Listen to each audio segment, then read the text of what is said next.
Di sebuah rumah mewah di pinggiran Jakarta, Nadia duduk di tepi ranjang, menatap ponselnya dengan tangan gemetar. Layar ponsel menampilkan undangan digital yang baru saja masuk ke kotak masuknya. Pesta pertunangan Arga Aulila. Nama suaminya, Arga, terpampang jelas di sana, berdampingan dengan nama wanita lain yang asing baginya.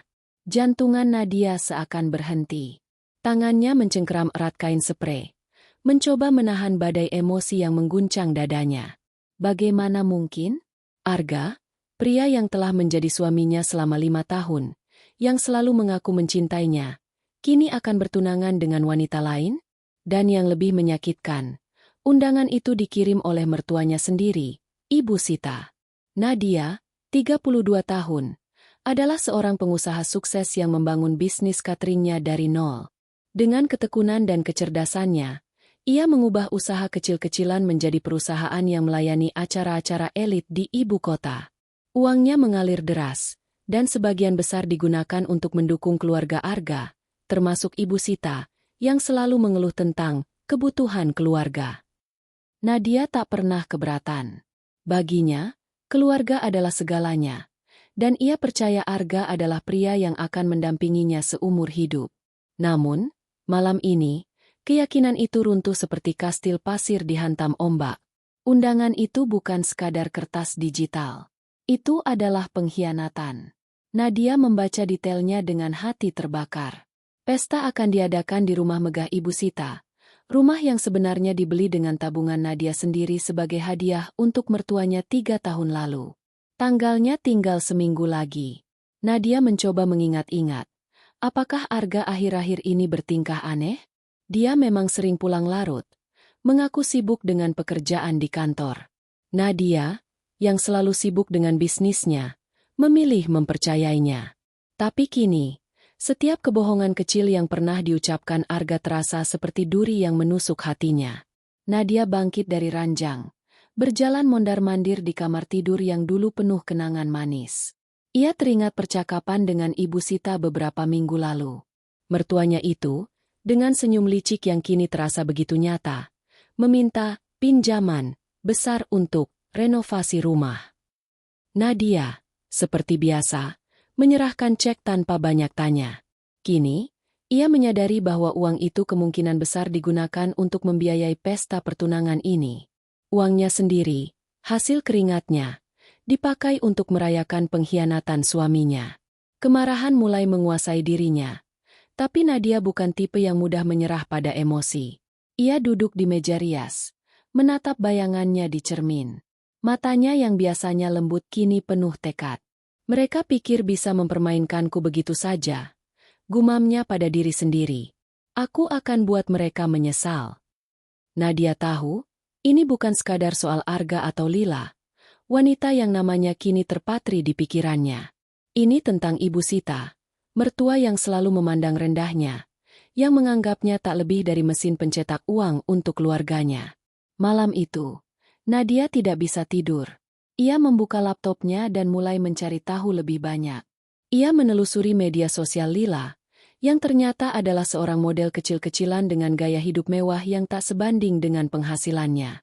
Foto-foto Lila penuh dengan barang branded, liburan ke Bali, dan senyum sok percaya diri yang membuat Nadia muak. Pelakor murahan, desis Nadia. Meski ia tahu kemarahannya harus diarahkan pada dalang sejati, Ibu Sita. Nadia juga memeriksa rekening banknya. Benar saja, ada penarikan besar-besaran dari rekening bersama yang ia miliki dengan Arga, yang sebagian besar diisi oleh penghasilannya. Uang itu dialihkan ke rekening Ibu Sita, dengan catatan, biaya acara. Nadia merasa dadanya sesak. Ia teringat betapa Ibu Sita selalu memuji-muji wanita lain di depannya, mengatakan bahwa Arga pantas mendapat yang lebih baik. Nadia dulu menganggap itu candaan, tapi kini semuanya jelas. Ibu Sita sengaja merencanakan ini untuk menyingkirkannya.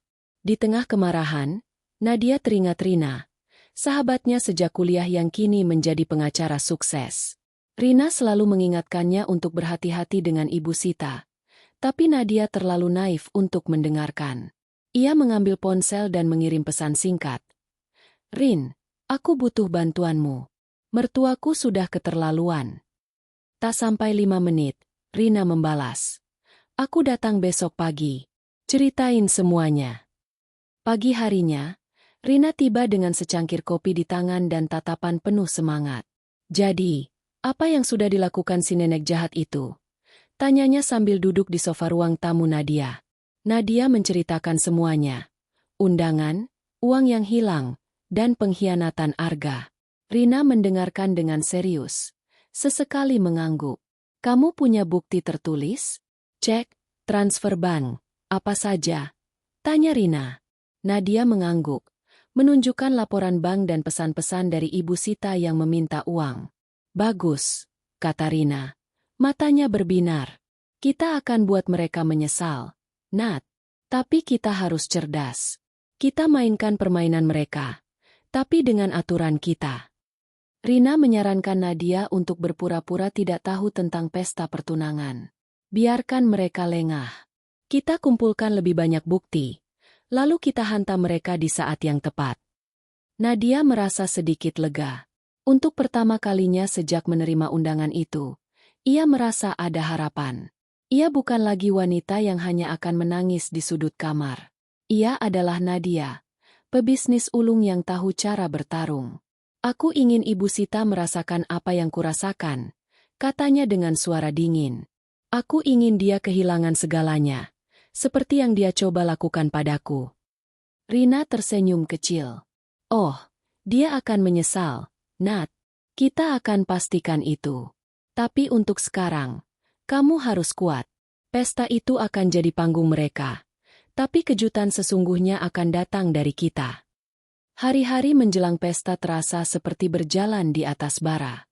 Nadia harus tersenyum di depan Arga, berpura-pura tidak tahu apa-apa, meski setiap kata manis dari suaminya terasa seperti racun. Ia juga harus menghadiri makan malam keluarga dengan Ibu Sita, yang dengan santai membicarakan acara besar, tanpa menyebut detail. Setiap senyum Ibu Sita, setiap puji syukur yang pura-pura, membuat Nadia semakin yakin, ia tidak hanya akan menghancurkan rencana mertuanya, tapi juga akan memastikan Ibu Sita merasakan sengsara seumur hidup. Di akhir bab ini, Nadia berdiri di balkon rumahnya, menatap kota yang berkilau di kejauhan. Angin malam membelai wajahnya, membawa serta tekad baru. Kalian pikir aku lemah, gumamnya. Tapi tunggu saja. Aku akan tunjukkan siapa Nadia sebenarnya. Dengan Rina di sisinya dan rencana yang mulai terbentuk, Nadia tahu bahwa ini baru permulaan.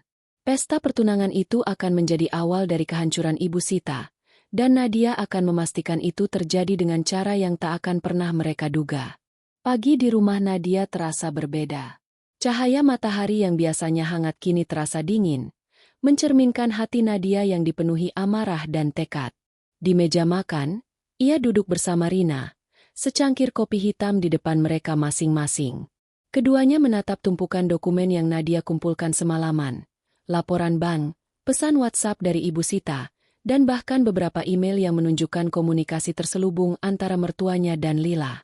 Nadia tahu, untuk membalas pengkhianatan ini, ia harus cerdas, bukan hanya marah. Bersama Rina, ia mulai merangkai rencana yang akan mengguncang dunia Ibu Sita. Nat, kita punya banyak amunisi di sini, kata Rina sambil menunjuk catatan transfer bank. Tapi kita perlu lebih dari ini. Kita harus tahu apa yang mereka rencanakan setelah pesta. Apakah mereka benar-benar berniat menyingkirkanmu dari hidup Arga? Rina, dengan pengalaman hukumnya, tahu bahwa informasi adalah kunci. Nadia mengangguk. Matanya menyipit. Aku ingin tahu segalanya. Rin, setiap rahasia kotor mereka. Langkah pertama adalah menggali informasi tentang Lila. Nadia membuka laptopnya dan kembali menelusuri akun media sosial wanita itu. Foto-foto Lila di Instagram menunjukkan gaya hidup mewah, tas desainer, liburan ke Maldives, dan makan malam di restoran bintang 5.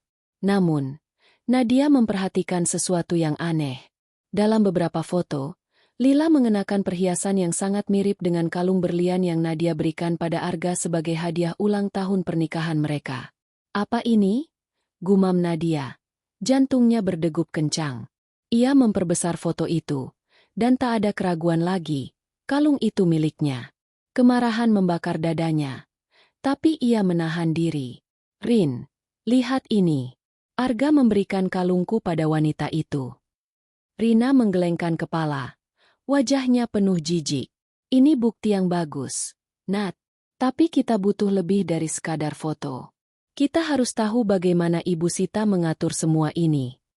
Rina menyarankan Nadia untuk memasang telinga di mana-mana. Nadia punya banyak koneksi di dunia bisnis, dan beberapa di antaranya adalah vendor yang sering bekerja untuk acara-acara besar di kota, termasuk pesta yang akan diadakan di rumah Ibu Sita. Hubungi vendor catering dan dekorasi yang mereka gunakan, kata Rina. Cari tahu apakah ada yang aneh dari permintaan mereka. Nadia segera menghubungi Andi, seorang teman lama yang memiliki bisnis dekorasi acara. Andi, aku dengar kau dapat proyek besar di rumah Ibu Sita minggu ini. Tanya Nadia dengan nada santai. Andi, yang tidak tahu apa-apa tentang drama keluarga Nadia, dengan senang hati berbagi detail. Iya, Nat, mereka pesan dekorasi super mewah, seperti untuk pernikahan. Aku kira cuma pesta biasa, tapi Ibu Sita bilang ini acara spesial untuk masa depan keluarga. Bayarannya juga langsung lunas. Loh, pakai transfer dari rekening yang katanya milik menantunya. Nadia menahan napas. Menantunya? Maksudnya siapa? Andi tertawa. Ya, katanya sih kamu, Nat. Aku kira kamu yang atur semuanya. Nadia menutup telepon dengan tangan gemetar. Jadi, Ibu Sita berani mengaku bahwa uang itu miliknya, padahal semua berasal dari rekening Nadia. Ini bukan sekadar pengkhianatan. Ini pencurian terang-terangan.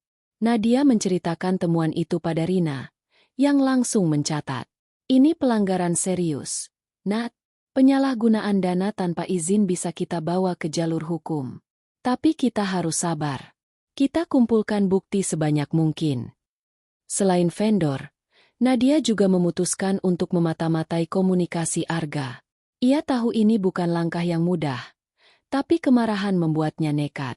Dengan bantuan seorang teman yang paham teknologi, Nadia mendapatkan akses ke beberapa pesan Arga di ponsel cadangan yang jarang dipakainya. Di sana, ia menemukan percakapan antara Arga dan Ibu Sita. Aku nggak yakin soal ini. Nadia baik banget. Aku nggak enak. Tulis Arga di salah satu pesan. Balasan Ibu Sita membuat darah Nadia mendidih. Kamu harus pikirkan masa depanmu, Arga. Lila adalah pilihan yang tepat untuk keluarga kita. Nadia cuma beban yang terlalu mandiri. Kita pakai uangnya dulu. Nanti kita atur dia. Nadia menutup laptopnya dengan keras. Matanya berkaca-kaca. Bukan karena sedih, tapi karena amarah yang tak terkendali. Mereka pikir aku beban, katanya pada Rina. Suaranya bergetar. Aku yang membiayai hidup mereka, dan mereka berani bilang begitu. Rina meraih tangan Nadia, menenangkannya. Tenang, Nat. Mereka akan menyesal. Kita akan buat rencana yang sempurna. Rina kemudian mengusulkan ide yang berani. Nadia harus hadir di pesta pertunangan itu, berpura-pura mendukung, sambil mengumpulkan lebih banyak bukti. Kamu harus jadi serigala berbulu domba, kata Rina dengan senyum licik. Biarkan mereka pikir mereka menang. Tapi di balik layar, kita siapkan jebakan. Nadia setuju. Ia akan menghadiri pesta itu, tersenyum manis, dan berpura-pura tidak tahu apa-apa. Tapi di dalam hatinya, ia sedang merancang kehancuran Ibu Sita. Untuk langkah berikutnya, Rina menghubungi seorang rekan di firma hukumnya yang ahli dalam kasus properti dan keuangan. Kita perlu cek status rumah Ibu Sita, kata Rina. Kalau benar itu dibeli dengan uangmu, mungkin ada celah hukum yang bisa kita gunakan. Nadia teringat bahwa rumah itu memang dibeli atas namanya sebagai hadiah untuk Ibu Sita, tapi ia tidak pernah menyerahkan akta kepemilikan secara resmi. Rin, rumah itu masih atas namaku, katanya, tiba-tiba tersadar. Aku cuma kasih mereka izin tinggal di sana. Rina tersenyum lebar. Ini kabar bagus. Nat, kalau rumah itu milikmu, kita punya senjata besar. Tapi kita harus pastikan dokumennya aman. Mereka segera mengatur pertemuan dengan notaris untuk memeriksa status kepemilikan rumah. Sementara itu, Nadia juga mulai mencatat setiap pengeluaran yang dilakukan Ibu Sita dari rekeningnya, termasuk rincian biaya pesta yang mencapai ratusan juta rupiah. Setiap bukti adalah batu bata untuk membangun kasusnya. Di sela-sela persiapan, Nadia juga harus menjaga aktingnya di depan Arga. Malam itu, ketika Arga pulang dengan wajah lelah, ia mencoba bersikap manis seperti biasa. "Sayang, kamu kenapa akhir-akhir ini sibuk banget?" tanya Nadia. Suaranya lembut tapi penuh perhitungan. Arga tergagap, menghindari tatapan istrinya. "Oh, cuma urusan kantor, Nat. Kamu tahu, proyek besar." Nadia tersenyum kecil, menyembunyikan rasa muak di hatinya. "Oh, iya? Semoga sukses, ya," katanya, lalu berbalik, menyembunyikan kilat di matanya. Setiap malam, Nadia dan Rina bekerja hingga larut, merancang langkah demi langkah. Mereka tahu pesta itu akan menjadi panggung besar bagi Ibu Sita untuk memamerkan kemenangannya. Tapi Nadia bertekad menjadikan pesta itu sebagai awal kehancuran mertuanya. "Aku ingin dia merasa di puncak dunia, Rin," kata Nadia dengan suara dingin. "Lalu aku akan tarik karpet di bawah kakinya sampai dia jatuh tersungkur." Rina mengangguk, matanya penuh kekaguman. "Kita akan lakukan ini dengan sempurna, Nat. Ibu Sita, Arga, dan Lila tidak akan tahu apa yang menimpa mereka." Di akhir bab ini, Nadia berdiri di depan cermin, menatap bayangannya. Wanita yang dulu penuh kasih kini berubah menjadi pejuang yang tak kenal ampun. Dengan bukti di tangan dan rencana di pikiran, ia siap melangkah ke medan perang, pesta pertunangan yang akan menjadi awal dari akhir bagi mereka yang mengkhianatinya. Malam pesta pertunangan tiba, dan rumah megah Ibu Sita di kawasan elit Jakarta berubah menjadi panggung kemewahan. Lampu-lampu kristal berkilau di langit-langit, bunga-bunga impor menghiasi setiap sudut, dan meja-meja panjang dipenuhi hidangan mewah dari catering terbaik di kota. Tamu-tamu berpakaian glamor berjalan mondar-mandir, mengagumi dekorasi yang tampak seperti keluar dari majalah Live Style. Di tengah keramaian, Nadia berdiri di sudut ruangan, mengenakan gaun merah anggun yang sengaja dipilihnya untuk mencuri perhatian. Wajahnya tenang, tapi di dalam dadanya, badai amarah dan tekad bergolak. Malam ini, ia bukan hanya tamu, ia adalah pemburu yang menyamar. Nadia memegang segelas sampanye, berpura-pura menikmati suasana, sambil matanya menelusuri kerumunan. Ibu Sita, dengan gaun sutra keemasan, berdiri di tengah ruangan, tersenyum lebar sambil menyapa tamu-tamu penting. Wajahnya penuh keangkuhan, seolah ia ratu yang memerintah kerajaan kecilnya. Di sisinya, Arga tampak canggung, dasinya sedikit miring, senyumnya dipaksakan. Nadia memperhatikan bagaimana Arga sesekali melirik ke arahnya, tapi ia dengan sengaja menghindari tatapan suaminya. Di sisi lain ruangan, Lila, wanita yang menjadi pusat perhatian malam ini, berjalan dengan anggun, mengenakan gaun putih yang terlalu mencolok untuk sebuah pesta pertunangan. Kalung berlian yang pernah Nadia berikan pada Arga kini melingkar di leher Lila, berkilau di bawah cahaya lampu. Nadia menggenggam gelasnya lebih erat, menahan dorongan untuk berjalan ke arah Lila dan merenggut kalung itu. "Cantik, bukan, dekorasinya?" Suara Ibu Sita tiba-tiba terdengar di samping Nadia. Mertuanya itu tersenyum, tapi ada nada sinis di balik kata-katanya. "Semua ini berkat kerja keras keluarga kami. Kamu harus bangga, Nadia." Nadia tersenyum tipis, menahan keinginan untuk membalas dengan sindiran. "Oh, tentu saja, Bu. Semuanya sangat mengesankan," jawabnya, suaranya lembut tapi penuh makna. Ibu Sita mengangguk, tampak puas, lalu berjalan pergi untuk menyapa tamu lain, tidak menyadari bahwa Nadia sedang mencatat setiap detail keangkuhannya. Nadia bergerak pelan di antara tamu, mendengarkan percakapan di sekitarnya. Ia mendengar bisik-bisik tentang pengantin baru dan keputusan keluarga yang cerdas. Beberapa tamu, yang tidak tahu bahwa Nadia adalah istri Arga, bahkan memujinya sebagai teman keluarga yang baik hati, karena dianggap membantu membiayai acara ini. Setiap pujian itu seperti pisau yang menusuk, Tapi Nadia menggunakan rasa sakit itu untuk menguatkan tekadnya. Ia tahu, malam ini bukan waktunya untuk meledak. Ia harus tetap tenang, mengumpulkan bukti, dan menunggu momen yang tepat. Di sudut lain, Rina, yang juga diundang sebagai tamu, berbaur dengan para vendor yang bekerja di pesta. Dengan pesonanya, Rina berhasil mengorek informasi dari koordinator acara. Pesta ini hampir batal, loh, kata koordinator itu sambil tertawa kecil. Ibu Sita bilang anggarannya mepet, tapi tiba-tiba ada transfer besar dari rekening menantunya. Katanya, Nadia nggak akan tahu, dia terlalu sibuk dengan bisnisnya. Rina tersenyum, mencatat setiap kata di kepalanya, lalu mengirim pesan singkat ke Nadia. Bukti lain, Ibu Sita sengaja sembunyikan penggunaan uangmu. Nadia membaca pesan itu di ponselnya, lalu mengalihkan pandangan ke panggung kecil tempat Arga dan Lila berdiri untuk sesi foto. Lila memamerkan senyum lebar, tangannya melingkar di lengan Arga, seolah ia sudah menjadi pengantin. Arga, di sisi lain, tampak gelisah, matanya sesekali mencari Nadia di antara kerumunan. Nadia tahu, Arga tidak sepenuhnya mendukung rencana ini. Pesan yang ia baca di ponsel suaminya membuktikan itu. Tapi kelemahannya, ketidakmampuannya melawan ibunya, membuat Nadia semakin muak. Kau memilih jalan ini, Arga, gumamnya dalam hati. Sekarang tanggung akibatnya.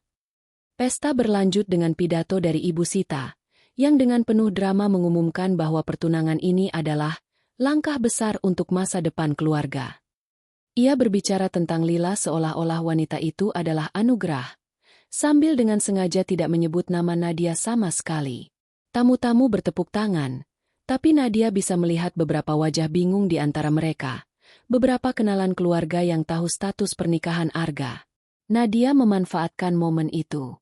Ia mendekati seorang tante yang dikenalnya, Tante Mira, yang selalu baik padanya. Tante, apa kabar?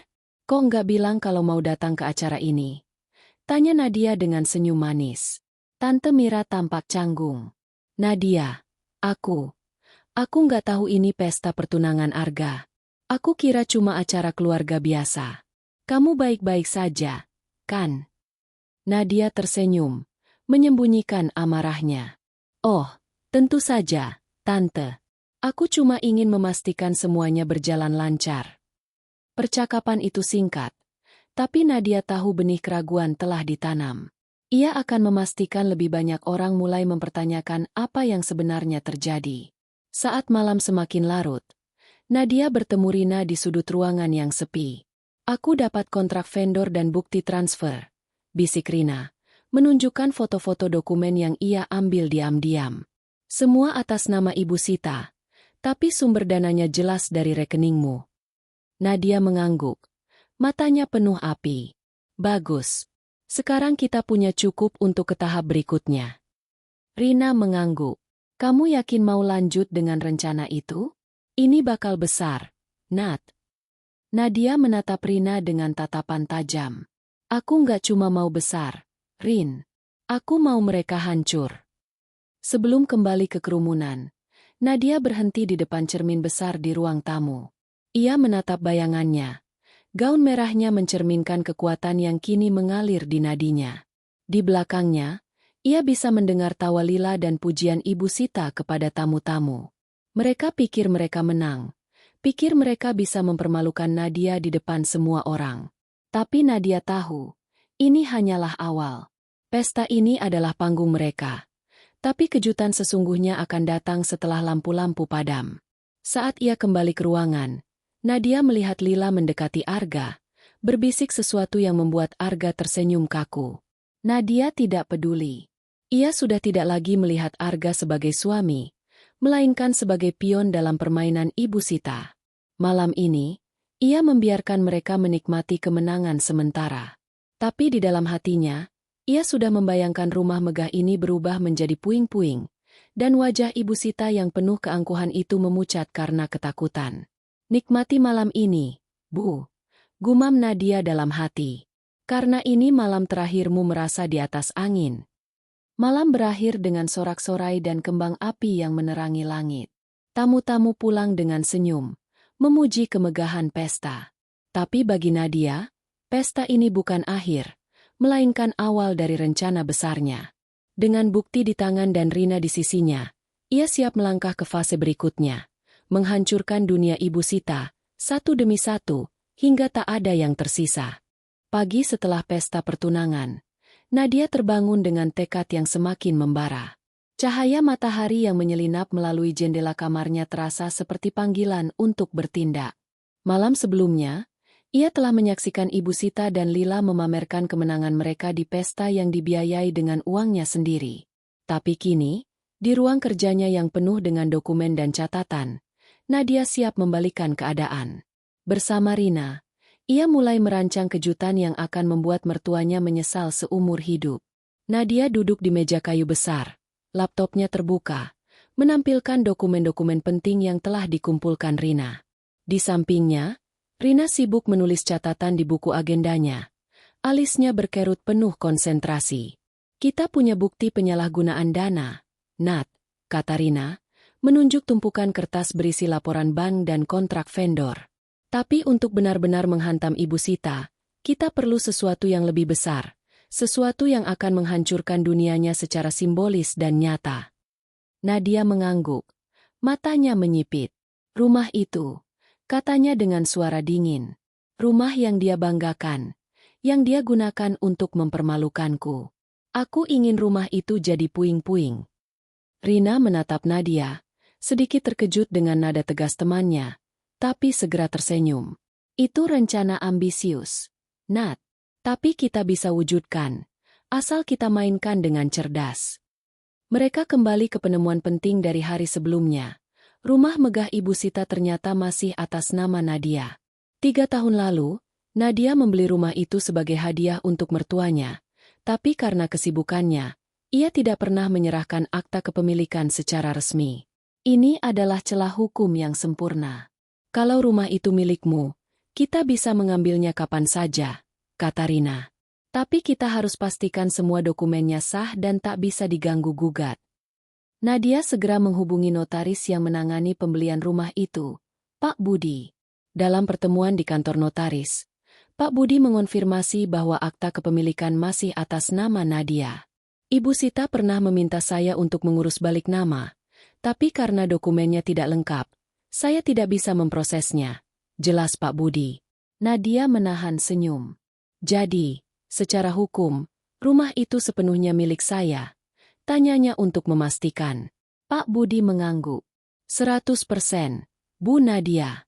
Anda bisa melakukan apa saja dengan properti itu. Berbekal informasi ini, Nadia dan Rina mulai merancang langkah besar. Mereka memutuskan untuk tidak hanya mengambil alih rumah, tapi juga menghancurkannya secara fisik sebagai simbol kehancuran Ibu Sita. Nadia menghubungi seorang kontraktor terpercaya, Pak Darmawan, yang dikenalnya dari proyek renovasi kantor perusahaannya. Pak, saya punya proyek khusus, kata Nadia di telepon. Suaranya tenang tapi penuh otoritas. Saya ingin sebuah rumah dihancurkan, tapi dengan cara yang legal dan terdokumentasi. Bisakah Anda membantu? Pak Darmawan, yang sudah terbiasa dengan permintaan tidak biasa dari klien besar, setuju untuk bertemu. Dalam pertemuan di sebuah kafe kecil, Pak Darmawan mendengarkan rencana Nadia dengan saksama. Jadi, Ibu ingin rumah itu diratakan dengan tanah? Bisa saja, tapi kita perlu izin pembongkaran dari pemerintah daerah, katanya. Nadia mengangguk. Saya akan urus izinnya. Yang saya butuh adalah tim yang bisa bekerja cepat dan diam-diam, sehari setelah pesta selesai. Pak Darmawan mengangguk, mencatat detail. Kami bisa siapkan alat berat dan tim dalam waktu singkat. Tapi ini akan mahal, Bu. Nadia tersenyum tipis. Uang bukan masalah. Yang penting, ini harus jadi kejutan yang tak terlupakan. Sementara itu, Rina fokus pada aspek hukum. Ia menghubungi seorang hakim kenalannya untuk memastikan bahwa tindakan Nadia tidak akan melanggar hukum. Kita harus pastikan Ibu Sita tidak punya celah untuk menuntut balik, kata Rina. Mereka juga menyiapkan dokumen untuk menuntut Ibu Sita atas penyalahgunaan dana, dengan bukti transfer dan kontrak vendor sebagai amunisi utama. Kalau kita mainkan ini dengan benar, Ibu Sita tidak hanya akan kehilangan rumah, tapi juga reputasinya, kata Rina, matanya berbinar. Di sela-sela persiapan, Nadia harus tetap berakting di depan Arga dan Ibu Sita. Arga, yang tampak semakin gelisah setelah pesta, mencoba mendekati Nadia malam itu. Nat, kamu nggak apa-apa, kan? Pesta kemarin kamu kelihatan agak aneh, katanya, suaranya penuh keraguan. Nadia memandangnya dengan senyum kecil, menyembunyikan amarah yang membakar dadanya. Aku baik-baik saja. Gak. Aku cuma capek karena kerja. Kamu sendiri, apa kabar? Tanyanya, sengaja menguji. Arga menghindari tatapannya, menggumam sesuatu tentang pekerjaan sebelum buru-buru meninggalkan ruangan. Nadia tahu, Arga sedang terjebak antara rasa bersalah dan tekanan ibunya. Tapi itu tidak lagi penting. Arga telah memilih sisi, dan Nadia tidak akan memaafkannya. Untuk menambah tekanan, Nadia memutuskan untuk menyebarkan benih keraguan di kalangan keluarga dan teman-teman dekat Ibu Sita. Ia mengundang Tante Mira, yang tampak bingung di pesta, untuk minum kopi. Dengan hati-hati, Nadia menceritakan bahwa ia khawatir dengan keuangan keluarga karena ada pengeluaran besar yang tidak ia ketahui. Tante, aku cuma ingin pastikan semuanya baik-baik saja. Ibu Sita bilang semua pesta itu dari tabungannya, tapi aku lihat ada transfer aneh dari rekeningku, katanya dengan nada polos. Tante Mira, yang sudah lama curiga dengan sikap Ibu Sita, berjanji akan mencari tahu lebih banyak. Nadia tahu, gosip akan menyebar seperti api di kalangan keluarga. Malam itu, Nadia dan Rina duduk di ruang kerja, meninjau rencana mereka. Jadi, langkahnya begini, kata Rina, menunjuk papan tulis yang penuh dengan catatan. Hari setelah pesta, kita datang dengan tim kontraktor dan izin pembongkaran. Kita pastikan Ibu Sita ada di rumah saat itu. Jadi dia bisa menyaksikan sendiri rumahnya hancur. Di saat yang sama, kita serahkan gugatan hukum atas penyalahgunaan dana ke pengadilan. Nadia mengangguk, membayangkan wajah Ibu Sita saat alat berat mulai merobohkan tembok rumahnya. Aku ingin dia merasakan apa yang kurasakan, Rin. Dihianati, ditinggalkan, dan tidak berdaya. Sebelum tidur, Nadia membuka laci meja kerjanya dan mengeluarkan foto pernikahannya dengan Arga. Ia menatapnya sejenak, lalu merobeknya perlahan, membiarkan potongan-potongan itu jatuh ke lantai. Kalian pikir aku lemah, gumamnya. Tapi tunggu saja. Kejutan ini akan membuat kalian menyesal seumur hidup. Dengan rencana yang semakin matang dan bukti yang tak terbantahkan, Nadia tahu bahwa momen pembalasan sudah dekat. Rumah megah Ibu Sita, simbol keangkuhannya, akan segera menjadi puing-puing, dan Nadia akan memastikan itu terjadi dengan cara yang tak akan pernah dilupakan. Malam pesta pertunangan berjalan seperti mimpi buruk yang diselimuti kemewahan. Di rumah megah Ibu Sita, tamu-tamu elit berbaur di bawah kilau lampu kristal, menikmati hidangan mewah dan musik lembut yang mengalun dari orkestra kecil.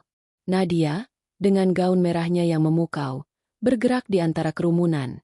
Wajahnya tersenyum namun matanya penuh perhitungan. Setiap langkahnya adalah bagian dari rencana yang telah disusun bersama Rina. Malam ini bukan hanya tentang bertahan di tengah pengkhianatan. Ini adalah malam di mana Nadia mulai meletakkan fondasi untuk kehancuran Ibu Sita. Saat ia berjalan melintasi ruangan, Nadia memegang ponselnya erat-erat, menyembunyikan aplikasi yang merekam percakapan di sekitarnya. Rina telah menyarankannya untuk mengumpulkan bukti verbal, sesuatu yang bisa memperkuat kasus hukum mereka.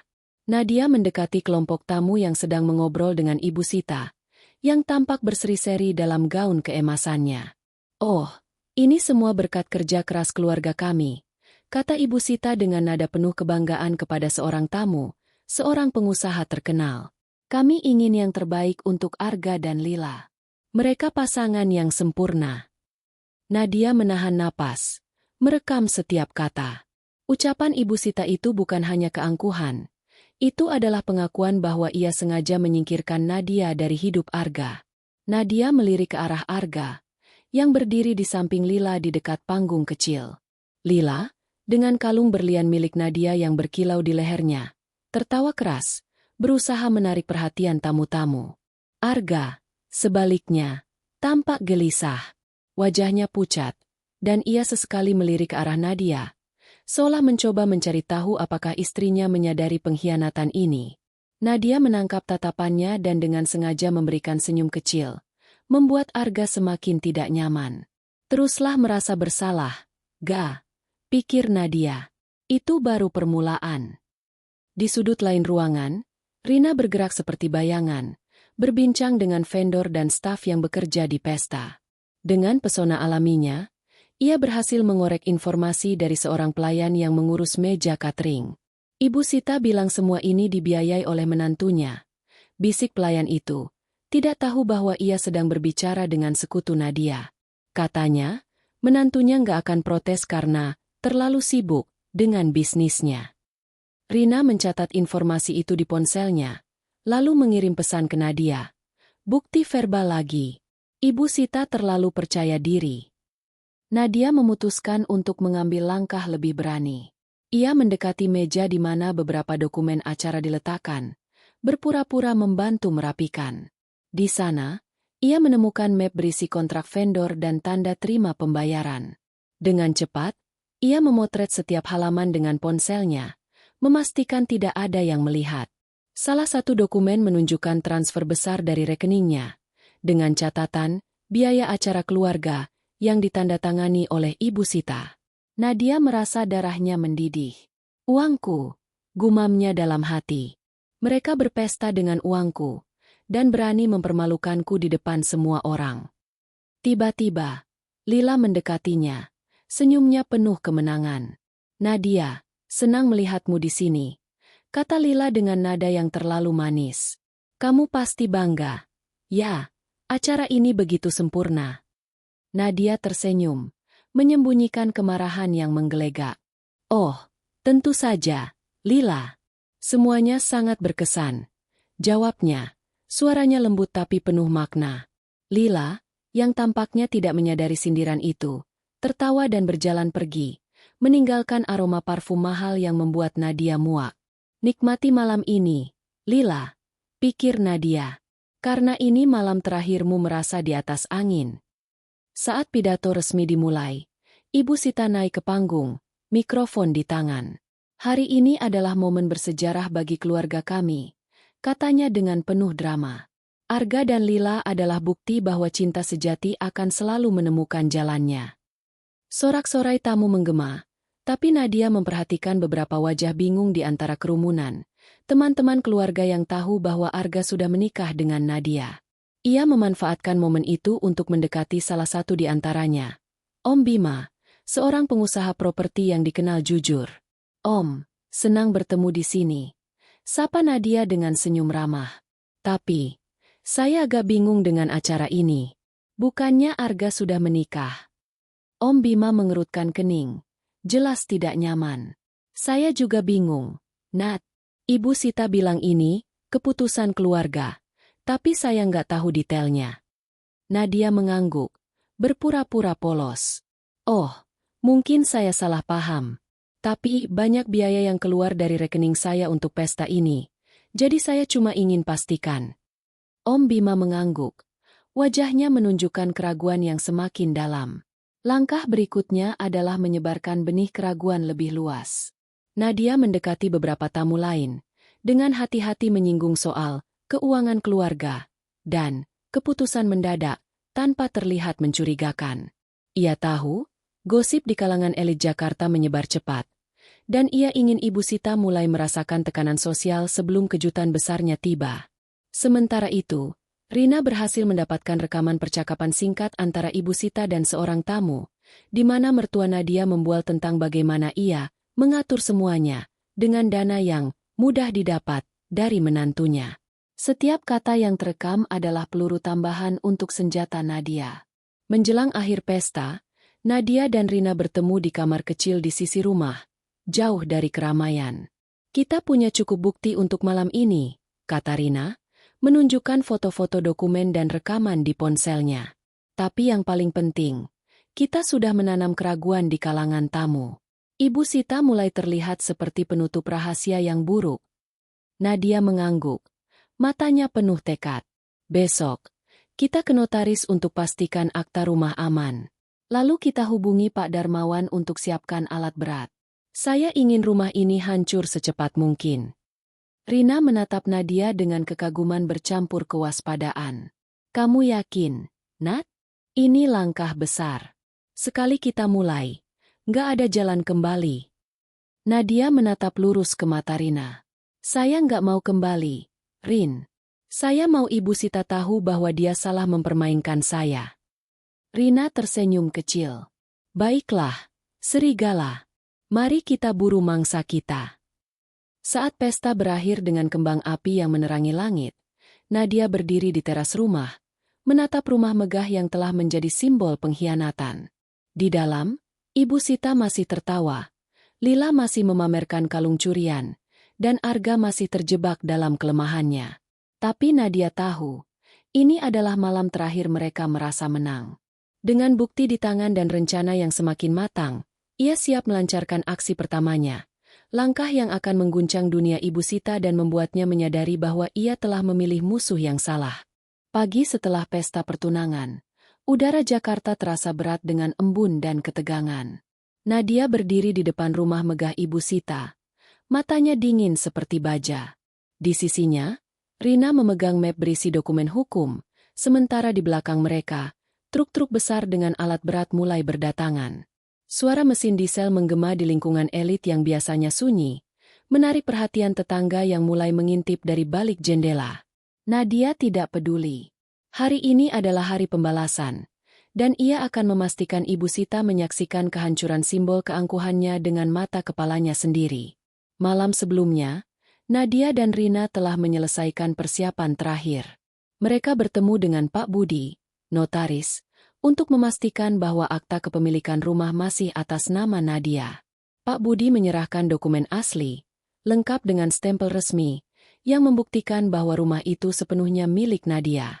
Ibu Sita, meski telah tinggal di sana selama 3 tahun, tidak memiliki hak hukum atas properti itu. Nadia juga telah mengurus izin pembongkaran dari pemerintah daerah, memanfaatkan koneksi bisnisnya untuk mempercepat proses. Pak Darmawan, kontraktor yang dipercaya Nadia, telah menyiapkan tim dan alat berat, siap bekerja begitu Nadia memberi aba-aba. Pukul 7 pagi, Nadia mengetuk pintu rumah Ibu Sita. Mertuanya membuka pintu dengan wajah penuh kebingungan, masih mengenakan daster mewah yang kontras dengan ekspresi kagetnya. Nadia, apa ini? Kenapa ada truk di depan rumah? Tanya Ibu Sita. Suaranya mulai bergetar. Nadia tersenyum tipis, tapi matanya penuh api. Pagi, Bu. Saya cuma datang untuk mengambil kembali apa yang milik saya. Sebelum Ibu Sita bisa menjawab, Nadia melangkah masuk, diikuti oleh Rina dan 2 petugas dari kantor notaris yang membawa dokumen resmi. Di ruang tamu, Nadia meletakkan akta kepemilikan di atas meja kaca, tepat di depan Ibu Sita. Rumah ini atas nama saya, katanya dengan suara tenang namun tegas. Saya membelinya dengan uang saya, dan saya yang berhak menentukan nasibnya. Ibu Sita membaca dokumen itu dengan tangan gemetar. Wajahnya memucat. Ini tidak mungkin. Rumah ini milik keluarga kami, teriaknya, tapi Nadia menggelengkan kepala. Bukan, Bu. Ini milik saya. Dan hari ini, saya memutuskan untuk menghancurkannya. Sebelum Ibu Sita bisa memprotes lebih lanjut, suara deru alat berat mulai terdengar dari luar. Nadia melangkah ke teras, diikuti oleh Ibu Sita yang hampir tersandung karena panik. Di halaman depan, sebuah ekskavator besar mulai menggigit tembok bagian depan rumah. Debu beterbangan, dan suara beton yang retak menggema seperti petir. Ibu Sita berteriak, "Hentikan! Apa yang kamu lakukan, Nadia?" Tapi Nadia hanya berdiri diam, menatap kehancuran itu dengan kepuasan yang dingin. Saya cuma mengambil kembali apa yang milik saya, Bu. Rumah ini, pesta itu, semua dibiayai dengan uang saya. Sekarang, saya putuskan untuk mengakhiri semuanya. Tetangga mulai berkumpul, beberapa merekam kejadian itu dengan ponsel mereka. Ibu Sita, yang biasanya begitu peduli dengan citra sosialnya, tanpa kehilangan kata-kata. Ia mencoba meraih lengan Nadia, tapi Rina melangkah maju, menghalanginya. "Jangan sentuh dia," kata Rina dengan suara tajam. "Semua ini legal. Kami punya izin pembongkaran, dan rumah ini atas nama Nadia. Kalau ibu mau protes, silakan ke pengadilan, tapi saya sarankan ibu baca ini dulu." Rina menyerahkan salinan gugatan hukum yang telah mereka siapkan, menuduh Ibu Sita atas penyalahgunaan dana dan penipuan. Ibu Sita merobek dokumen itu dengan tangan gemetar. Wajahnya merah padam. "Kamu tidak akan lolos begitu saja, Nadia. Kamu akan menyesal," teriaknya. Tapi suaranya tenggelam oleh deru mesin ekskavator yang kini mulai menghancurkan bagian atap. Potongan-potongan beton dan kaca berjatuhan, dan rumah megah yang kemarin malam dipenuhi kemewahan kini berubah menjadi puing-puing. Nadia menatap kehancuran itu tanpa berkedip, merasakan kepuasan yang pahit namun membebaskan. "Yang menyesal adalah ibu," katanya pelan, hampir seperti berbisik. "Ibu pikir bisa mempermainkan saya. Tapi sekarang ibu lihat sendiri akibatnya."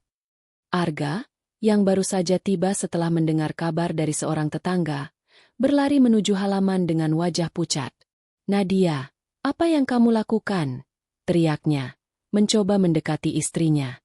Tapi Nadia mengangkat tangan, menghentikannya.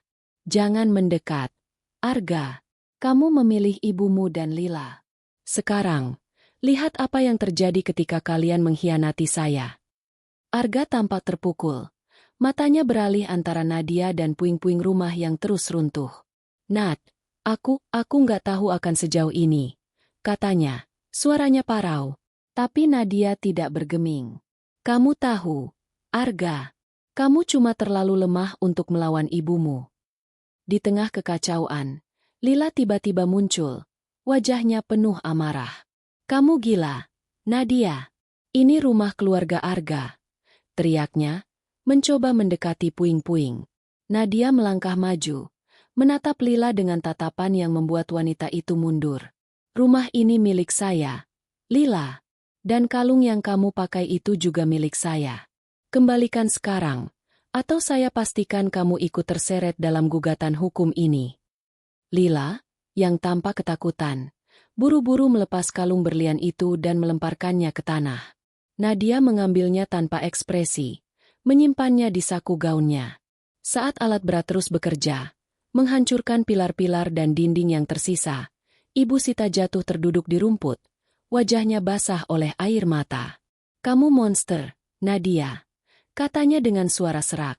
"Kamu menghancurkan hidup kami." Nadia berbalik, menatap mertuanya dengan dingin. "Bukan saya yang menghancurkan hidup ibu. Ibu sendiri yang melakukannya ketika memutuskan untuk mencuri dari saya dan mempermalukan saya di depan semua orang. Sekarang, rasakan akibatnya." Rina, yang berdiri di samping Nadia, menyerahkan dokumen gugatan kepada seorang petugas hukum yang baru tiba. "Ini untuk Ibu Sita," katanya dengan suara profesional. "Kami akan bertemu di pengadilan untuk membahas penyalahgunaan dana yang ibu lakukan." Ibu Sita hanya menatap dokumen itu dengan tatapan kosong, seolah seluruh dunianya telah runtuh bersama rumah itu. Ketika alat berat akhirnya berhenti, rumah megah Ibu Sita sudah tak lagi berwujud. Yang tersisa hanyalah tumpukan puing dan debu yang beterbangan di udara. Tetangga masih merekam, dan berita tentang kehancuran itu pasti akan menyebar cepat. Nadia tahu, ini bukan hanya tentang rumah. Ini tentang menghancurkan keangkuhan Ibu Sita di depan dunia yang selalu ia coba pikat. "Kita selesai di sini, Rin," kata Nadia, suaranya tenang. Rina mengangguk, menggenggam tangan temannya. "Ini baru permulaan, Nat. Sekarang, kita ke pengadilan." Saat mereka berjalan menjauh dari puing-puing, Nadia melirik ke belakang sekali lagi. Ibu Sita masih terduduk di tanah. Arga berdiri tak berdaya di sisinya, dan Lila telah menghilang, mungkin karena malu. Nadia merasa beban di dadanya sedikit terangkat. Ini bukan akhir, tapi langkah pertama dalam rencananya untuk membuat mereka membayar. Dengan dokumen hukum di tangan dan kehancuran rumah sebagai pernyataan, Nadia siap melangkah ke pertempuran berikutnya, dan kali ini, ia tidak akan menunjukkan belas kasihan. Debu masih beterbangan di udara saat puing-puing rumah megah Ibu Sita berhenti runtuh. Suara alat berat telah reda, digantikan oleh keheningan yang mencekam. Hanya sesekali dipecah oleh isak tangis Ibu Sita yang masih terduduk di rumput. Nadia berdiri tegak. Gaun merahnya sedikit berdebu namun auranya tetap penuh kuasa. Di sisinya, Rina memegang map berisi dokumen hukum. Wajahnya menunjukkan kepuasan yang terkendali. Tetangga yang berkumpul mulai berbisik. Ponsel mereka masih merekam kehancuran yang baru saja terjadi. Tapi bagi Nadia, ini bukan akhir. Ini adalah panggung untuk konfrontasi berikutnya, dengan Arga dan Lila. Arga, yang berdiri tak jauh dari ibunya, tampak seperti kehilangan arah. Wajahnya pucat, matanya beralih antara puing-puing rumah dan Nadia, seolah tak percaya dengan apa yang baru saja terjadi. Nadia, apa yang kamu lakukan? Suaranya parau, penuh campuran kebingungan dan rasa bersalah. Nadia melangkah mendekatinya. Langkahnya mantap, matanya tajam seperti pisau. Apa yang saya lakukan, Arga? Katanya. Suaranya dingin namun penuh tenaga. Ini adalah akibat dari apa yang kalian lakukan. Kalian pikir bisa mempermainkan saya, mencuri uang saya, dan mempermalukan saya di depan semua orang. Sebelum Arga bisa menjawab, Lila muncul dari kerumunan. Wajahnya merah padam karena amarah. Kalung berlian yang ia kenakan malam sebelumnya sudah tidak ada. Nadia telah memaksanya mengembalikannya di tengah kekacauan tadi. Kamu gila, Nadia, teriak Lila. Suaranya melengking. Kamu menghancurkan rumah ini hanya karena cemburu? Kamu nggak bisa terima bahwa Arga memilih saya. Nadia tersenyum kecil. Tapi senyumnya lebih menyerupai ekspresi predator yang siap menerkam. Cemburu? Oh, Lila, ini bukan soal cemburu. Ini soal keadilan.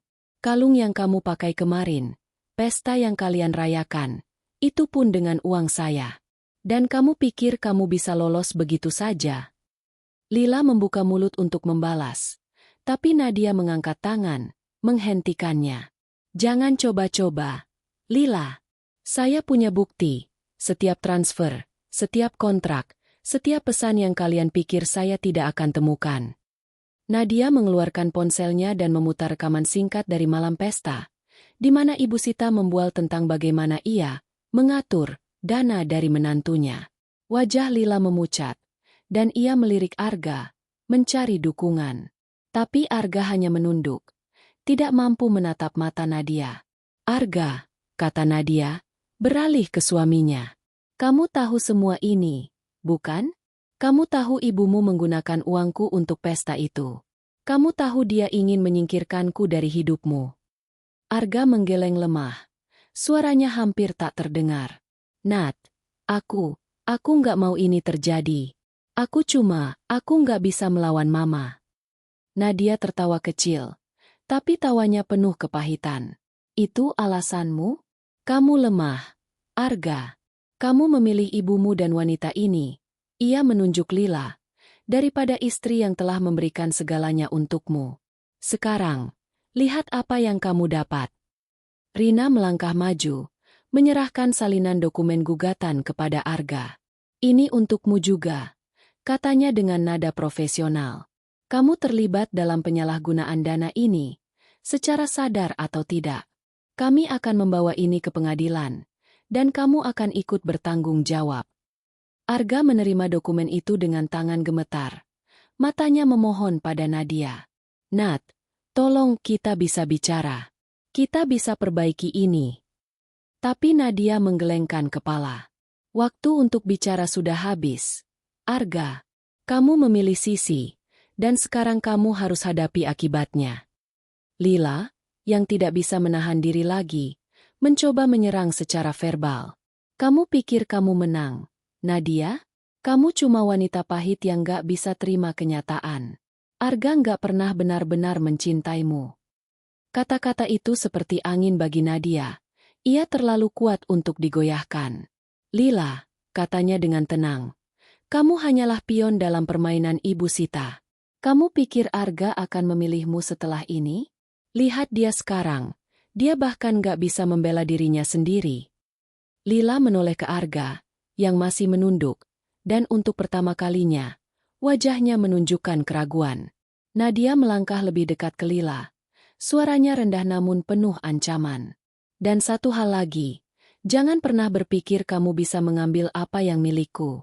Kalung itu hanyalah permulaan. Saya tahu semua tentangmu, Lila.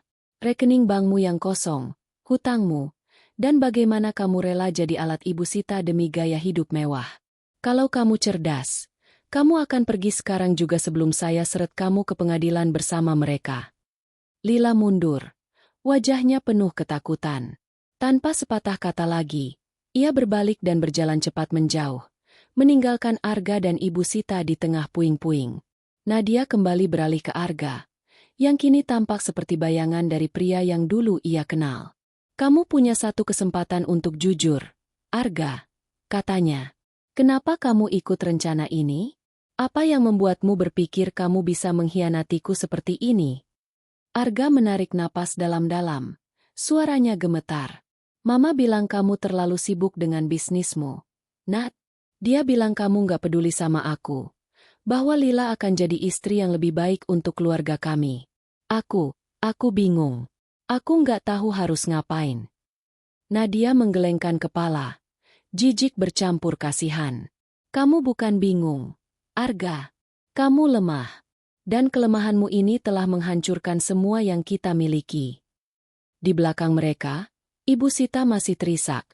Tapi Nadia tidak lagi mempedulikannya. Ia telah memberikan pukulan pertama dengan menghancurkan rumah itu. Dan sekarang ia telah menghancurkan ilusi Arga dan Lila. Tapi ini belum selesai.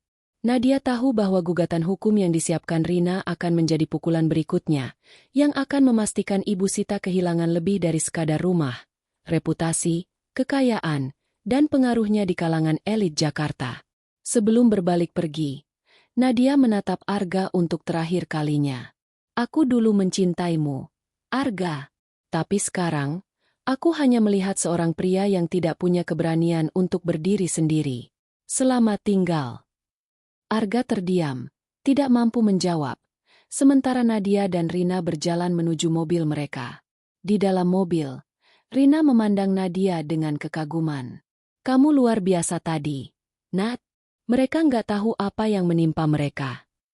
Nadia tersenyum tipis, tapi matanya masih penuh api. Ini belum selesai, Rin. Ibu Sita akan merasakan lebih banyak lagi di pengadilan. Saat mobil melaju menjauh dari puing-puing rumah, Nadia melirik ke belakang sekali lagi. Arga masih berdiri di sana, wajahnya penuh penyesalan, sementara Ibu Sita terduduk di sampingnya. Dunia yang ia bangun dengan kebohongan kini hancur.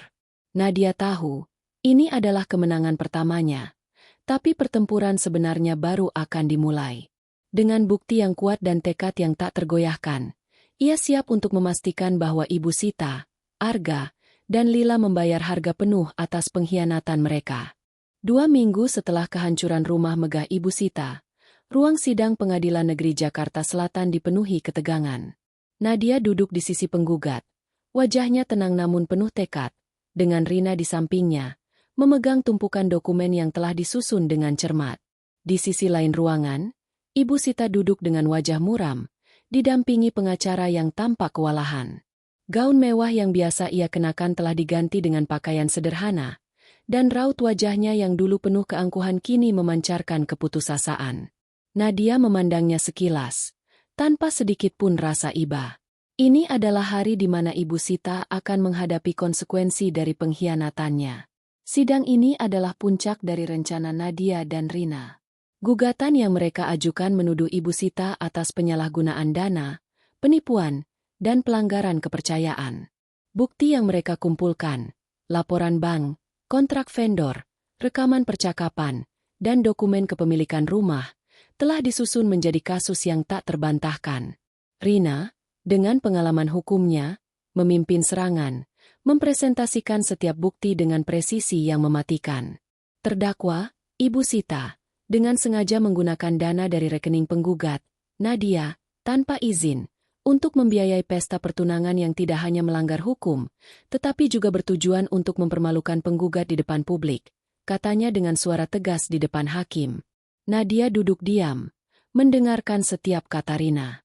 Ia teringat malam-malam panjang saat mereka menyusun strategi, memeriksa setiap detail, dan memastikan bahwa Ibu Sita tidak akan punya celah untuk lolos. Bukti yang paling memberatkan adalah rekaman dari malam pesta, di mana Ibu Sita dengan bangga membual tentang bagaimana ia mengatur dana dari menantunya. Ketika rekaman itu diputar di ruang sidang, wajah Ibu Sita memucat. Ia mencoba membela diri, mengklaim bahwa Nadia menyetujui semua pengeluaran, tapi pengacaranya tampak kesulitan menemukan bukti yang mendukung klaim tersebut. Apakah terdakwa memiliki bukti tertulis bahwa penggugat memberikan izin untuk penggunaan dana tersebut? Tanya hakim dengan nada tajam. Pengacara Ibu Sita tergagap, hanya mampu menunjukkan pesan singkat yang samar-samar, yang langsung dibantah oleh Rina dengan tumpukan dokumen yang menunjukkan bahwa Nadia tidak pernah diberitahu tentang rencana pesta. Penggugat adalah satu-satunya penyumbang dana dalam rekening bersama, dan terdakwa dengan sengaja memanipulasi situasi untuk keuntungan pribadi, tegas Rina. Saat giliran Nadia berbicara, ia berdiri dengan penuh percaya diri. Yang mulia, katanya, suaranya mantap. Saya telah memberikan segalanya untuk keluarga ini, uang, waktu, dan cinta saya. Tapi Ibu Sita tidak hanya mencuri dari saya, dia juga berusaha menghancurkan hidup saya dengan merencanakan pertunangan suami saya dengan wanita lain, menggunakan uang saya sendiri untuk melakukannya. Saya tidak meminta belas kasihan. Saya hanya meminta keadilan. Ruang sidang hening, dan bahkan hakim tampak terkesan dengan ketenangan dan kekuatan Nadia. Ibu Sita, yang diberi kesempatan untuk berbicara, hanya mampu mengeluarkan isak tangis dan alasan yang lemah. Saya cuma ingin yang terbaik untuk anak saya, Arga, katanya dengan suara serak. Nadia terlalu sibuk. Dia tidak cocok untuk keluarga kami. Tapi kata-katanya tidak lagi memiliki kekuatan. Bukti yang disajikan Nadia dan Rina terlalu kuat. Dan reputasi Ibu Sita yang dulu gemilang di kalangan elit Jakarta kini telah runtuh. Gosip tentang kehancuran rumahnya telah menyebar luas, dan banyak teman sosialitnya menjauh, tak ingin terseret dalam skandal ini. Setelah beberapa jam sidang, hakim akhirnya mengeluarkan putusan. Ibu Sita dinyatakan bersalah atas penyalahgunaan dana dan penipuan. Ia diwajibkan membayar ganti rugi sebesar ratusan juta rupiah kepada Nadia, ditambah denda atas pelanggaran hukum. Lebih dari itu, hakim memerintahkan penyitaan aset pribadi Ibu Sita untuk menutupi ganti rugi, termasuk mobil mewah dan perhiasan yang selama ini menjadi simbol statusnya. Terdakwa telah menunjukkan niat buruk dan manipulasi yang disengaja, kata hakim. Pengadilan tidak akan mentolerir tindakan seperti ini. Saat putusan dibacakan, Ibu Sita ambruk di kursinya, wajahnya terkubur di tangan. Nadia menatapnya dari kejauhan, tidak merasakan kepuasan seperti yang ia bayangkan. Yang ia rasakan adalah kelegaan bahwa keadilan akhirnya berpihak padanya. Rina meraih tangannya di bawah meja, berbisik. Kamu melakukannya, Nat. Dia selesai. Nadia mengangguk, tapi matanya tetap tertuju pada Ibu Sita. Belum selesai, Rin. Saya ingin dia merasakan hidup tanpa apa-apa, seperti yang dia coba lakukan pada saya. Di luar ruang sidang, wartawan sudah menunggu. Kamera mereka berkedip-kedip saat Nadia dan Rina keluar. Nadia menolak berkomentar, hanya memberikan senyum kecil sebelum masuk ke mobilnya. Berita tentang putusan ini menyebar cepat, dan dalam hitungan jam, nama Ibu Sita menjadi bahan perbincangan di kalangan elit Jakarta. Reputasinya yang dulu gemilang kini hancur, dan teman-teman sosialnya yang dulu memujinya kini berpaling, tak ingin terseret dalam skandal. Ibu Sita, yang kini kehilangan rumah, harta, dan statusnya, terpaksa tinggal di apartemen kecil yang disewa dengan sisa tabungannya yang menipis. Malam itu, Nadia duduk di apartemennya, menatap kota Jakarta yang berkilau dari jendela. Di tangannya, ia memegang kalung berlian yang telah ia ambil kembali dari Lila. Kalung itu bukan lagi simbol cinta untuk Arga, melainkan pengingat akan kekuatannya sendiri. Rina, yang datang untuk merayakan kemenangan mereka, mengangkat segelas anggur. Untuk keadilan, katanya, tersenyum. Nadia mengangguk, mengangkat gelasnya. Untuk keadilan, ulangnya, tapi di dalam hatinya, Ia tahu ini lebih dari sekadar keadilan. Ini adalah pembalasan, dan Ibu Sita sekarang hidup dalam sengsara yang ia ciptakan sendiri. Di hari-hari berikutnya, Nadia mendengar bahwa Ibu Sita mulai diasingkan oleh komunitasnya. Undangan ke acara-acara sosial tidak lagi datang, dan teleponnya jarang berdering. Arga, yang masih terpukul oleh kehancuran keluarganya, mencoba menghubungi Nadia, memohon maaf dan kesempatan kedua. Tapi Nadia tidak lagi tertarik. Ia telah memutuskan untuk memulai babak baru dalam hidupnya, bebas dari belenggu keluarga yang mengkhianatinya. Dengan gugatan yang dimenangkan dan Ibu Sita dihukum, Nadia merasa langkahnya semakin ringan. Tapi ia tahu, perjalanan ini belum berakhir. Masih ada Arga dan Lila yang harus menghadapi konsekuensi penuh dari pilihan mereka, dan Nadia akan memastikan bahwa keadilan terus berjalan. Beberapa bulan setelah putusan pengadilan yang menghukum Ibu Sita, Nadia berdiri di balkon apartemen barunya di kawasan Sudirman, Jakarta. Angin malam membelai wajahnya, membawa aroma hujan yang baru saja reda. Di tangannya, ia memegang secangkir teh hangat, menatap gemerlap lampu kota yang seolah merayakan kebebasannya. Sidang itu bukan hanya kemenangan hukum, itu adalah titik balik. Uang ganti rugi dari Ibu Sita telah mengalir kembali ke rekeningnya, ditambah denda yang membuat mertuanya itu kehilangan segalanya. Nadia tidak lagi merasa seperti korban.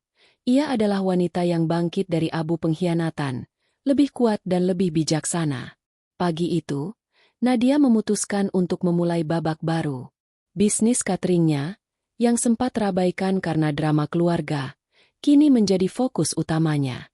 Ia memperluas usaha dengan membuka cabang baru di Bali, sebuah resor mewah yang menargetkan wisatawan elit. Ini bukan hanya bisnis, katanya pada Rina saat mereka bertemu di kantor baru Nadia. Ini adalah cara saya membangun kembali hidup saya, dengan tangan saya sendiri. Rina tersenyum, memeluk sahabatnya. Kamu luar biasa, Nat. Dari nol, kamu bangun kerajaan ini, dan sekarang kamu buat lebih besar. Nadia mengangguk. Matanya berbinar. Ia juga mendirikan yayasan amal untuk wanita korban pengkhianatan rumah tangga, menyumbangkan sebagian keuntungannya untuk membantu mereka membangun kembali hidup. Saya tahu rasanya dikhianati, katanya pada timnya. Saya ingin wanita lain tahu bahwa mereka bisa bangkit. Di tengah kesibukannya, Arga mencoba mendekatinya lagi. Suatu sore, ia muncul di depan kantor Nadia. Wajahnya kurus dan mata cekung karena penyesalan yang menggerogoti. Nat, tolong kita perlu bicara, katanya dengan suara parau, berdiri di lobi dengan pakaian yang sudah tidak lagi rapi seperti dulu. Nadia, yang sedang mengecek laporan keuangan, menatapnya dari balik meja resepsionis. Arga, saya sudah bilang, waktu untuk bicara sudah habis.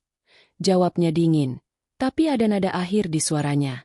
Arga menggelengkan kepala. Air mata menggenang di matanya. Aku salah, Nat. Mama, dia memanipulasi aku. Aku lemah. Aku tahu. Tapi aku masih mencintaimu. Tolong, beri aku kesempatan kedua. Nadia berdiri, mendekatinya dengan langkah mantap. Ia tidak lagi merasakan sakit hati seperti dulu, hanya rasa muak yang tersisa. Cinta? Kamu bilang cinta setelah membiarkan ibumu mencuri dari aku. Setelah bertunangan dengan Lila di pesta yang dibiayai uangku. Katanya, suaranya tegas tapi terkendali. Arga menunduk, tidak mampu menjawab.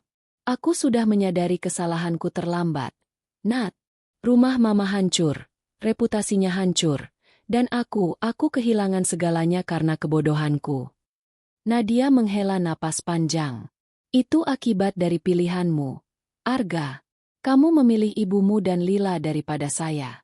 Sekarang, hidup dengan itu. Saya sudah memutuskan untuk bercerai. Dokumennya akan segera sampai. Arga tampak hancur, tapi Nadia tidak bergeming. Ia memanggil satpam untuk mengantar Arga keluar, lalu kembali ke mejanya. Di dalam hatinya, ia tahu ini adalah langkah yang benar. Arga akhirnya menyadari kesalahannya, tapi terlambat. Ia telah kehilangan Nadia selamanya, dan penyesalannya hanya menjadi pelajaran baginya. Nadia tidak lagi membenci Arga, ia hanya tidak peduli lagi. Kekuatannya kini datang dari dalam diri sendiri, bukan dari hubungan yang toksik. Sementara itu, nasib Lila jauh lebih tragis. Wanita yang dulu memamerkan gaya hidup mewah kini terombang-ambing di dunia yang kejam. Setelah konfrontasi di puing-puing rumah Ibu Sita, Arga memutuskan hubungan dengannya. "Kamu cuma alat mama," kata Arga padanya suatu hari. Suaranya penuh kekecewaan. Lila, yang mengandalkan Arga untuk status sosialnya, kehilangan segalanya. Rekening banknya yang sudah tipis kini kosong. Hutangnya menumpuk dari gaya hidup boros yang tidak lagi didukung. Teman-teman sosialitnya menjauh. Tak ingin dikaitkan dengan skandal yang melibatkan keluarga Arga. Lila terpaksa bekerja sebagai model freelance dengan bayaran rendah. Tinggal di apartemen kecil di pinggiran kota. Gosip di media sosial menyebar tentang bagaimana ia, pelakor murahan, yang akhirnya ditinggalkan. Lila mencoba menghubungi Nadia sekali, memohon maaf melalui pesan. Tapi Nadia menghapusnya tanpa membaca. "Dia bukan ancaman lagi," kata Nadia pada Rina. "Dia sudah menghukum dirinya sendiri." Dengan Arga dan Lila keluar dari hidupnya, Nadia menemukan kedamaian yang selama ini hilang. Ia mulai menjalani hobi baru, yoga di pagi hari, membaca buku motivasi, dan bahkan bepergian sendirian ke Eropa untuk mencari inspirasi bisnis. Di Paris, ia duduk di kafe kecil, menulis jurnal tentang perjalanannya. "Saya dulu berpikir keluarga adalah segalanya," tulisnya. "Tapi sekarang saya tahu, kekuatan sejati ada pada diri sendiri. Pengkhianatan mereka membuat saya lebih kuat." Kembali ke Jakarta, Nadia semakin dekat dengan Rina dan teman-teman lama yang selalu mendukungnya. Mereka merayakan ulang tahun Nadia dengan pesta kecil, penuh tawa dan cerita, tanpa bayang-bayang masa lalu. Yayasan amalnya mulai berkembang, membantu puluhan wanita dengan konseling dan pelatihan kerja. Nadia sering berbicara di seminar, berbagi ceritanya tanpa nama keluarga untuk melindungi privasi. "Jangan biarkan pengkhianatan mendefinisikan Anda," katanya pada audiens. "Gunakan itu sebagai bahan bakar untuk bangkit." Bisnisnya pun melejit. Cabang di Bali menjadi hits, menarik klien internasional. Nadia tidak lagi bergantung pada siapapun. Ia adalah bos bagi dirinya sendiri. Suatu malam, saat Nadia berjalan di taman dekat apartemennya, ia bertemu dengan seorang wanita muda yang ternyata salah satu penerima bantuan yayasannya. "Bu Nadia, terima kasih atas bantuannya," kata wanita itu dengan mata berkaca-kaca. "Saya dikhianati suami saya, tapi sekarang saya punya pekerjaan baru berkat yayasan Anda." Nadia tersenyum, memeluknya. Momen itu membuatnya sadar betapa jauh ia telah melangkah. Dari wanita yang hancur karena pengkhianatan, ia kini menjadi inspirasi bagi orang lain. Di akhir hari, Nadia duduk di sofa, menatap foto lama pernikahannya yang kini ia simpan di laci sebagai pengingat. Ia tidak lagi marah, hanya bersyukur.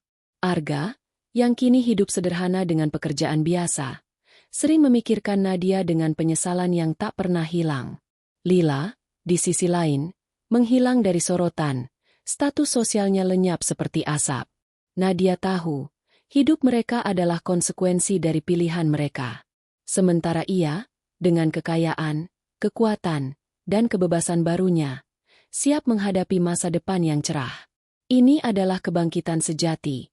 Dari abu pengkhianatan, Nadia lahir kembali sebagai Phoenix yang tak terkalahkan. Langit Jakarta menyala dalam warna jingga saat matahari terbenam, mencerminkan perjalanan Nadia yang telah sampai pada puncak kemenangannya. Ia berdiri di atap gedung baru perusahaannya, sebuah kantor modern di pusat kota yang menjadi simbol keberhasilannya. Bisnis cateringnya kini telah menjadi nama besar, dengan cabang di Bali dan rencana ekspansi ke Singapura. Yayasan amalnya, Bangkit Bersama, telah membantu ratusan wanita menemukan kekuatan mereka setelah pengkhianatan, dan Nadia sering diundang sebagai pembicara inspiratif di berbagai acara. Malam ini, dengan gaun sederhana namun elegan, ia menatap kota yang pernah menyaksikan kehancurannya, kini menjadi saksi kebangkitannya. Pengkhianatan Ibu Sita, Arga, dan Lila telah menjadi masa lalu, tapi pelajaran yang ia petik akan selamanya membentuk dirinya. Setelah sidang yang menghukum Ibu Sita, hidup Nadia berubah drastis. Ia resmi bercerai dari Arga. Dokumennya ditandatangani tanpa drama lebih lanjut. Arga, yang kini hidup sederhana sebagai karyawan kantoran biasa, tidak lagi memiliki kilau pria yang dulu Nadia cintai. Kadang-kadang, ia mengirim pesan memohon maaf, tapi Nadia tidak pernah membalas. Bagi Nadia, Arga adalah pengingat akan kelemahan yang pernah ia maafkan terlalu lama. Lila, di sisi lain, benar-benar lenyap dari kehidupan sosial Jakarta. Gosip tentang keterlibatannya dalam skandal keluarga Arga membuatnya dikucilkan, dan ia kini hidup dengan pekerjaan serabutan, jauh dari gemerlap dunia yang dulu ia kejar. Ibu Sita, yang kehilangan rumah, harta, dan reputasinya, tinggal di apartemen kecil di pinggiran kota, diasingkan oleh komunitas elit yang dulu memujinya. Nadia mendengar bahwa mertuanya itu sering sakit, hidup dalam kesepian dan penyesalan, tapi ia tidak merasa iba. Mereka menuai apa yang mereka tanam, gumam Nadia pada dirinya sendiri, menutup babak kelam itu dalam hidupnya. Nadia kini menemukan kebahagiaan dalam hal-hal kecil. Ia sering menghabiskan pagi dengan yoga di taman, makan malam bersama Rina dan teman-teman dekat, atau bepergian untuk mencari inspirasi. Perjalanannya ke Eropa beberapa bulan lalu membawanya pada ide-ide baru untuk bisnisnya, dan ia mulai merancang aplikasi pemesanan catering online yang revolusioner. Tapi lebih dari itu, ia menemukan kedamaian dalam dirinya sendiri. Saya dulu berpikir kebahagiaan ada pada keluarga, katanya pada Rina suatu malam, saat mereka duduk di kafe favorit mereka. Tapi sekarang saya tahu, kebahagiaan ada pada keberanian untuk berdiri sendiri. Rina mengangguk, mengangkat gelas anggurnya. Kamu adalah bukti bahwa pengkhianatan bukan akhir. Nat, kamu adalah inspirasi. Yayasan Nadia menjadi mercusuar harapan bagi banyak wanita. Setiap minggu, ia mengadakan sesi konseling gratis, mendengarkan cerita-cerita pilu yang mengingatkannya pada masa lalunya. Suatu hari, seorang wanita muda bernama Sari datang. Matanya penuh air mata saat menceritakan bagaimana suaminya berselingkuh dengan sahabatnya sendiri. Nadia mendengarkan dengan penuh empati, lalu memegang tangan Sari. Kamu lebih kuat dari yang kamu pikir, katanya lembut. Gunakan rasa sakit ini sebagai bahan bakar. Bangun hidupmu kembali, dan buktikan pada mereka bahwa kamu tak bisa dihancurkan. Sari tersenyum, dan Nadia tahu bahwa ia telah menanam benih harapan di hati wanita itu. Malam ini, di atap gedungnya, Nadia mengadakan acara peluncuran aplikasi barunya. Tamu-tamu, termasuk klien besar dan mitra bisnis, memuji visinya. Tante Mira, yang pernah menjadi sekutu tak sengaja di pesta pertunangan, hadir dan memeluk Nadia dengan bangga. Kamu luar biasa, Nak, katanya. Aku tahu kamu akan bangkit, tapi ini lebih dari yang aku bayangkan. Nadia tersenyum, mengucapkan terima kasih, tapi di dalam hatinya, ia tahu bahwa kemenangan ini bukan hanya untuk dirinya sendiri, ini untuk setiap wanita yang pernah merasa diinjak. Saat acara berakhir, Nadia berdiri sendirian di sudut atap, menatap langit yang kini bertabur bintang. Ia teringat malam-malam kelam saat ia menerima undangan pesta pertunangan, saat ia menemukan pengkhianatan Arga, dan saat ia menyaksikan rumah Ibu Sita menjadi puing-puing. Setiap momen itu, meski menyakitkan, telah membentuknya menjadi wanita yang kini berdiri di sini, tak kenal takut, penuh percaya diri, dan bebas. Ia mengeluarkan kalung berlian dari sakunya, yang pernah ia ambil kembali dari Lila. Kalung itu bukan lagi simbol cinta yang hilang, melainkan tanda kemenangannya. Dengan gerakan mantap, ia melemparkan kalung itu ke udara, membiarkannya jatuh ke jalanan di bawah, seolah melepas sisa-sisa masa lalu. Nadia tahu, hidupnya kini adalah miliknya sepenuhnya. Ia tidak lagi membutuhkan persetujuan siapapun, tidak lagi terikat pada harapan orang lain. Bisnisnya, yayasannya, dan kekuatannya adalah bukti bahwa pengkhianatan tidak pernah bisa menghancurkan jiwa yang berani melawan. Mereka pikir mereka bisa menghentikanku, gumamnya, tersenyum pada dirinya sendiri. Tapi mereka justru membuatku tak terhentikan. Di kejauhan, Jakarta terus berdenyut, penuh dengan cerita-cerita baru. Tapi bagi Nadia, Ceritanya telah selesai dengan kemenangan. Pelajaran yang ia petik tentang harga diri, keberanian, dan keadilan akan selamanya menjadi kompasnya. Pengkhianatan Ibu Sita, Arga, dan Lila telah menerima balasannya, dan Nadia kini melangkah ke masa depan dengan kepala tegak, siap menghadapi apapun yang dunia tawarkan. Dengan satu tarikan napas dalam, ia berbalik dari balkon, kembali ke keramaian pesta, siap menjalani hidup baru yang ia ciptakan sendiri, hidup yang penuh kebebasan, kekuatan, dan harapan.